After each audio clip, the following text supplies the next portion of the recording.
Why archaeologists find bodies preserved for thousands of years. Imagine a body thousands of years old, still holding the secrets of the past. How is that even possible? When we think about death, decomposition is the first thing that comes to mind. It's natural. Bodies usually return to the earth, becoming part of the cycle of nature. But what if there were conditions that could stop this process, turning remains into incredible time capsules? The main enemies of decomposition are natural phenomena that prevent bacteria, fungi, and insects from doing their job. First, and most critical, is the absence of oxygen. Most microorganisms that break down organic matter need it. If a body ends up in an anaerobic environment, deep underwater, in dense clay, or a peat bog, their activity slows dramatically or stops completely. Without oxygen, decay slows to a crawl. The second powerful factor is extreme temperature.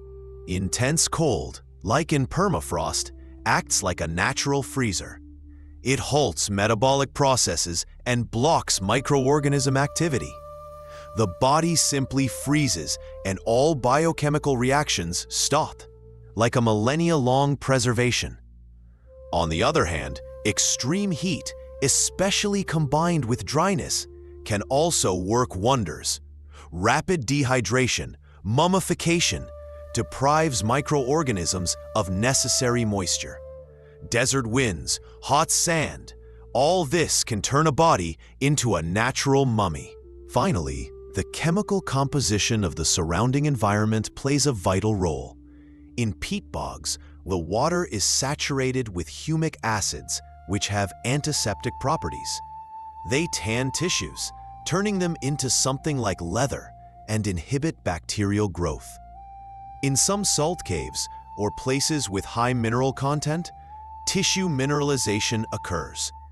Understanding these enemies helps archaeologists not only find, but also carefully study these amazing pieces of the past. Ready to learn how permafrost turns ancient people into living time capsules, revealing millennia of secrets? Imagine nature itself turning into a giant freezer, able to preserve bodies for thousands of years, almost perfectly intact. We're talking about ice mummies, amazing evidence of the past found in permafrost and high-altitude glaciers. Here, in constant cold, water in the tissues freezes, stopping the activity of bacteria and enzymes that usually cause decomposition. It's a kind of natural cryopreservation that surpasses any modern technology. The most famous example is Ötzi the Iceman, discovered in 1991 in the Ötztal Alps on the border of Italy and Austria. It was a sensation. Ötzi, who lived about 5,300 years ago in the Copper Age, was so well preserved that scientists could study his clothes, shoes, weapons, tattoos, and even the contents of his stomach. We learned what he ate, what diseases he had, what he looked like, and even how he died, from an arrow in his shoulder. His DNA revealed the migrations of ancient peoples, and his tools showed the level of technological development at the time. Ötzi became a real library of knowledge about prehistoric humans.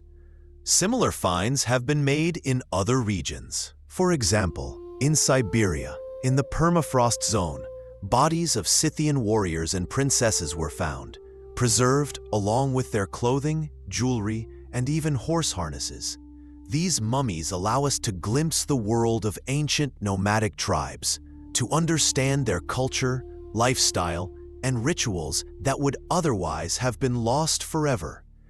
High-altitude glaciers also act as repositories, where extreme cold and dry air create ideal conditions for preservation. The significance of ice mummies for science cannot be overstated. They give us direct, undistorted data on the health, nutrition, diseases, genetics, and even social structures of ancient civilizations. These aren't just bones, they're entire stories, recorded in flesh and blood, waiting to be read and understood. This will change your idea of what can preserve a body for millennia. Some of the most amazing and gruesome finds are stored in ordinary peat bogs. Imagine places where the earth itself becomes the keeper of ancient secrets, absorbing bodies and preserving them for thousands of years.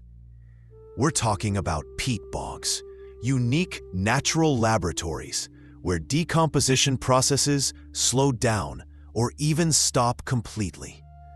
This phenomenon has given us some of the most amazing archaeological finds, the so-called Bog Bodies. The secret to preservation lies in the special chemistry of bogs. The water here is extremely acidic, saturated with humic acids from decaying vegetation. These acids act like tanning agents, tanning human tissues and making them resistant to decay. The skin and soft tissues mummify, acquiring a characteristic dark, almost leathery appearance. But acid alone isn't enough. Oxygen deficiency plays a key role. Peat bogs are an anaerobic environment where air is almost absent. Without oxygen, bacteria and fungi, the main consumers of organic matter in the decay process, cannot actively develop. This double effect, an acidic environment and the lack of oxygen, creates ideal conditions for natural mummification, turning bodies into unique artifacts.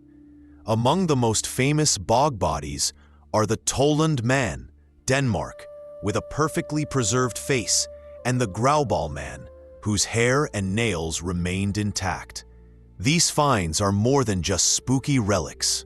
They provide invaluable information about the life, death, rituals, and diet of people who lived thousands of years ago. We can study their clothing, hairstyles, last meals, and even causes of death. Bogs have become unwitting custodians of history, opening a window into long-gone worlds. Thousands of years ago, under the scorching sun of Egypt, priests began a ritual that was supposed to cheat time and death. Their amazing skill gave us mummies whose secrets still boggle the mind. Ancient Egypt was a civilization whose obsession with the afterlife led to the creation of one of the most effective and perhaps best-known techniques for preserving bodies: mummification.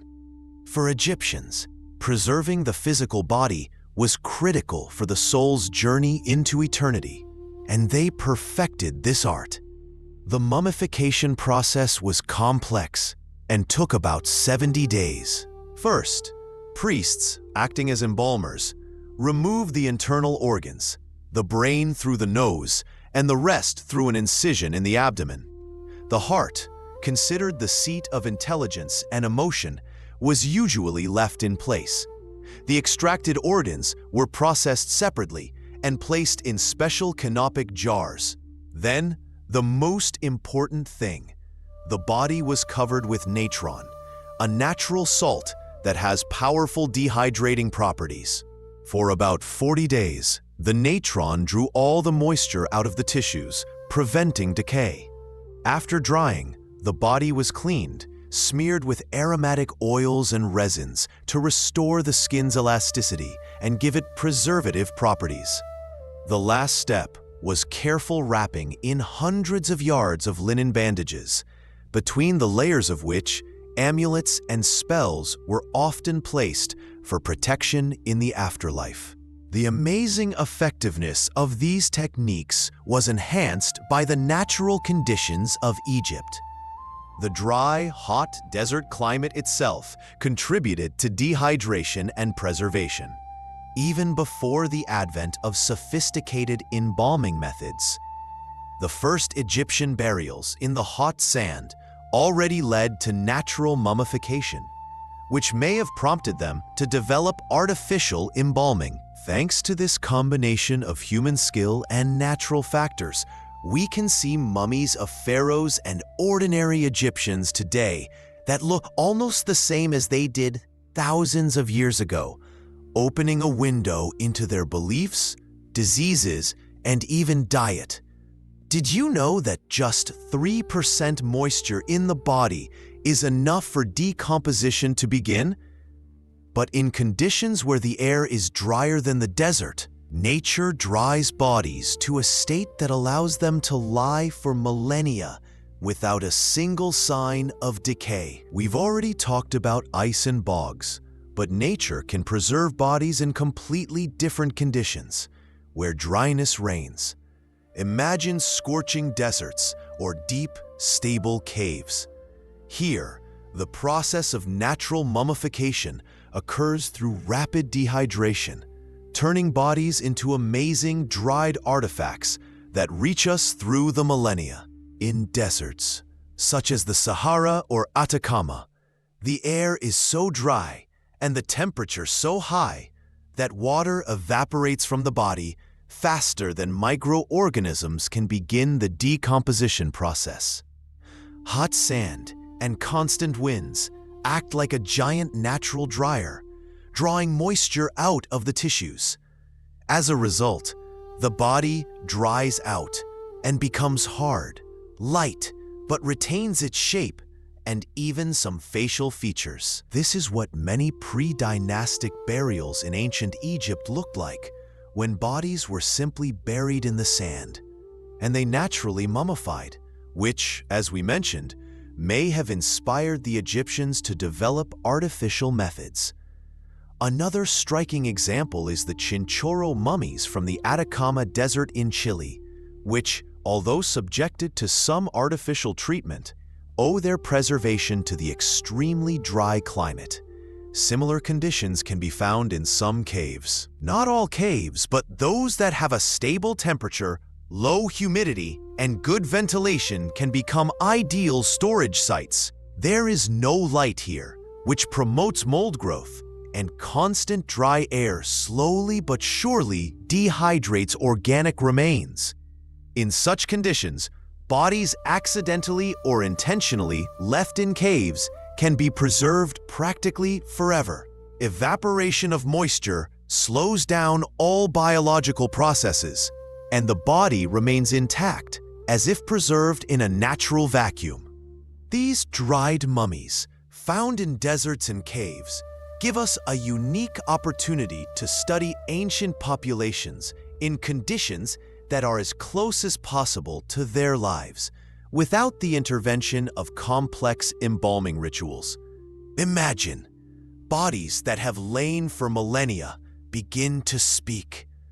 They carry incredible answers about the diseases, lives, and deaths of ancient people, forever changing our understanding of history. We've traveled through ice, bogs, and deserts, revealing the secrets of natural body preservation over millennia. But why is it so important for archaeologists and scientists to find and study these ancient remains? The answer is simple. These bodies are real time capsules, living archives that speak to us from the depths of the ages, revealing information that cannot be obtained from written sources or ordinary archaeological finds. First of all, they provide invaluable data on the genetics of ancient people. DNA can be extracted from the tissues of mummies, which allows us to trace migration routes, understand the kinship between ancient populations, and even learn about predispositions to certain diseases. This helps to recreate the genetic map of humanity and its evolution.